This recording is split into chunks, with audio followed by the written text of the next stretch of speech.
मौलाना फिर मुतहर्रिक। शहबाज और हमजा की जमानत बढ़ गई।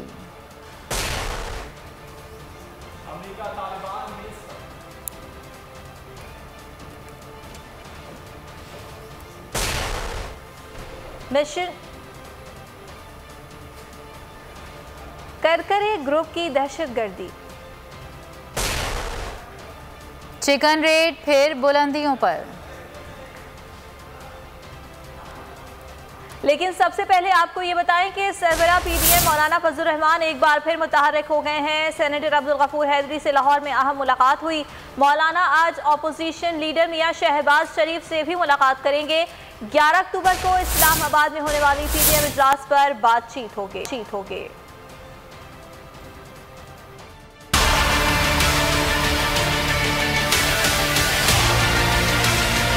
मौलाना फजलुर रहमान इन एक्शन। मुलाकातों का सिलसिला तेज कर दिया। सरबराह पीडीएम मौलाना फजलुर रहमान से लाहौर में सेनेटर मौलाना अब्दुल गफूर हैदरी ने मुलाकात की और वजीर आला बलूचिस्तान जाम कमाल के साथ मुलाकात की तफसीलात से आगाह किया। मौलाना ने JUI बलूचिस्तान और पार्लिमानी पार्टी के फैसले दुरुस्त करार दे दिए।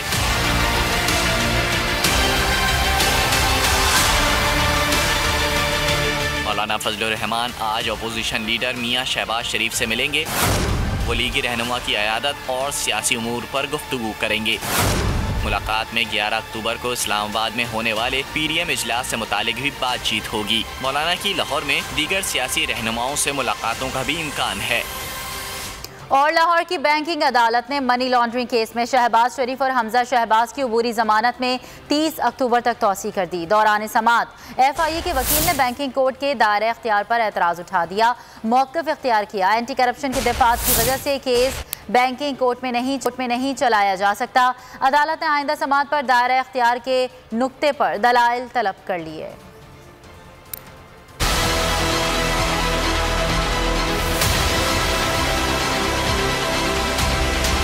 शहबाज शरीफ और हमजा के खिलाफ मनी लॉन्ड्रिंग केस।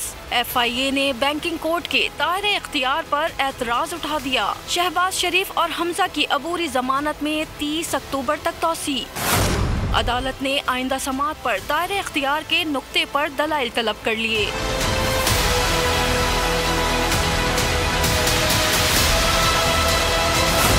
FIA के वकील ने कहा कि एंटी करप्शन की दिफात की वजह से केस बैंकिंग कोर्ट में नहीं चलाया जा सकता। दौरान समाअत शहबाज शरीफ ने कहा, ये वही पुलंदा है जिस पर लंदन से फैसला आया है। FIA के अफसर तमाम बातें मीडिया को बता देते हैं।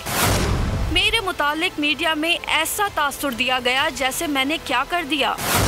FIA वकील ने अदालती इस्तफसार पर बताया कि शहबाज शरीफ को सवालनामा भिजवाया गया था।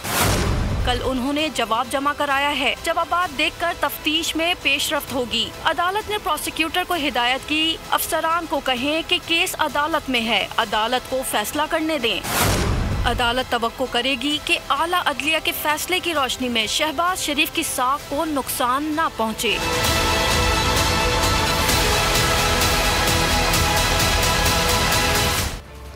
रहनुमा नून लीग अता तारड़ का कहना है कि शहबाज शरीफ और हमजा शहबाज के खिलाफ कोई सबूत नहीं, कौम का पैसा और वक्त ज़ाया किया जा रहा है। मीडिया से गुफ्तगू में उन्होंने कहा कि बरतानवी अदालत ने शहबाज शरीफ को सादिक और अमीन पेश किया।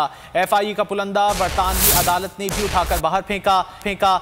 इमरान नियाजी वुज़रा और मुशीर तोता मैना की कहानी सुनाते हैं। 11 माह बाद FIA को बैंकिंग कोर्ट के दायरा इख्तियार का ख्याल आया। उन्होंने कहा कि नैब के नए ऑर्डिनेंस का मकसद है कि माफिया से कोई कुछ ना पूछे। शहबाज और हमजा शहबाज शरीफ साहब के खिलाफ जो ये केस 1 साल से ऊपर होने को आया है और FIR की रजिस्ट्रेशन को 11 माह हो गए हैं, मगर कोई खातिर खा ना सबूत जमा करा सके हैं, ना कोई शवाहिद दे सके हैं। वही तोता मैना की कहानी जो मीडिया ट्रायल के जरिए PTI के मुशीरान और किराए के तर्जुमान रोज गला फाड़ फाड़ के जिस पर बात करते हैं, और जब अदालत की बात आती है तो किसी किस्म का कोई दस्तावेज अदालत के रूबरू पेश नहीं किया जाता। तो आप कौम का पैसा जाया कर रहे हैं, कौम का टाइम जाया कर रहे हैं, मुअज़्ज़ज़ अदालत का टाइम जाया कर रहे हैं कि इतने माह गुजर जाने के बाद FIA को आज अचानक ख्याल क्यों आया कि इस मुअज़्ज़ज़ अदालत का दायरा इख्तियार नहीं है। ये FIA का रवैया शर्मनाक भी है, अफसोसनाक भी है। बरतानिया की अदालत में भी साबित हुई कि मियां शहबाज शरीफ सादिक और अमीन है। FIA का पलंदा बरतानिया की अदालत ने भी उठा के बाहर फेंका। वो तमाम फैसले जिनसे अशियाए खुर्दनोश आज महंगी हैं, उनको इस नए मुतनाज़ा नैब के काले कानून के तहत इस्तिस्ना दे दिया गया है। वफाकी वज़ीर इत्तलात फवाद चौधरी कहते हैं शहबाज शरीफ और हमजा को मनी लॉन्ड्रिंग केस में 30 अक्टूबर तक जमानत मिली है। अकाउंट्स तफसील से देखें, ये सिर्फ होशरुबा करप्शन केसेस में से एक है। फिर कहा जाता है कि आगे बढ़ें। क्या PTI हर वक्त एहतिसाब में लगी रहती है? आपको आगाह कर रहे हैं कि वफाकी वज़ीर इत्तलात फवाद चौधरी की जानिब से कहा गया है कि शहबाज शरीफ और हमजा को मनी लॉन्ड्रिंग केस में 30 अक्टूबर तक जमानत मिली है।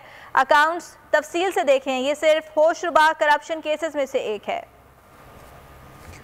और मरियम औरंगजेब का वज़ीर इत्तलात फवाद चौधरी के बयान पर रद्द अमल सामने आ गया। कहा, इल्ज़ाम लगाकर अवाम की नज़र माफिया को दिए NRO से नहीं हटा सकते। तर्जुमान नून लीग का कहना था कि बयानात और ट्वीट्स के जरिए इल्ज़ामात लगाने का वक्त ख़त्म हो गया। लंदन कोर्ट NCA के तमाचे की गूंज दुनिया ने सुनी। शहबाज शरीफ को सादिक और अमीन का अदालतों लंदन कोर्ट ने सर्टिफिकेट दिया। इमरान साहब और चोर काबीना की जमानत को थोड़े दिन रह गए। रहनुमा PTI हलीम आदिल शेख का कहना है कि नालायक और बेहिस हुक्मरान सिंध में है। मुराद अली शाह और उनकी टीम आवाम का खून चूस रही है। वज़ीर आला और उनके हवारी गंदम पर भी कमीशन खा रहे हैं। महंगाई का शोर मचाने वालों ने खुद आवाम को महंगाई दी। हलीम आदिल शेख ने कहा कि सिंध हुकूमत ने 12.5 लाख टन गंदम ज़ख़ीरा की हुई है। गंदम मिलों को फराहम नहीं की जा रही। सिंध में 10 किलो आटे की बोरी 750 की हो गई। पंजाब में कीमत 750 रुपये है। इस हुक्मरान सिंध पर बैठे हैं और अब गंदम की बात करें, बड़ी बातें करते हैं, महंगाई हो गई। 10 किलो का आटे की बोरी सिंध में 740 से 750 रुपए की मिलेगी। तकरीबन 74 रुपए से 75 रुपए किलो आटा सिंध में मिल रहा है इस नाअहल नामुराद हुक्मरानों की वजह से। पंजाब में अपने रिश्तेदारों को कॉल कीजिए और उनसे कहें कि बराए करम दुकान पर जाएं, पंजाब की दुकान पर भेजें, वहाँ आटा 58 रुपीज़ पर केजी मिल रहा है। मतलब 580 रुपए की बोरी पंजाब में मिल रही है 10 किलो की, और 750 रुपए की 740 रुपए की बोरी सिंध में मिल रही है। हमारा कसूर क्या बता दें ज़रा। वजह यह है कि इन्होंने 12.5 लाख टन जो प्रिक्योर किया हुआ है गंदम जो खरीदी हुई है वो इन्होंने रोकी हुई है। जवाब दो, कौन सी साइंस है? बिलावल, चलो तुम बता दो यार, साइंटिस्ट हैं बिलावल साहब, आप बता दीजिए, आप बड़े साइंसदान हैं। जैसे मैं आपने एक सवाल का जवाब आज तक नहीं दिया मुझे, मैं साइड से हट रहा हूँ, उस पर जी वो कहते हैं ना पानी ज़्यादा बारिश ज़्यादा, तो भाई वो भी जवाब नहीं मिला मुझे आज तक कि नलके से पानी आता नहीं है, टैंकर से पानी आता है, इसका जवाब भी नहीं दिया। तो ये भी बता दिए बिलावल साहब। सब्सक्राइब करें और बेल दबाएं ताकि कोई खबर रह न जाए।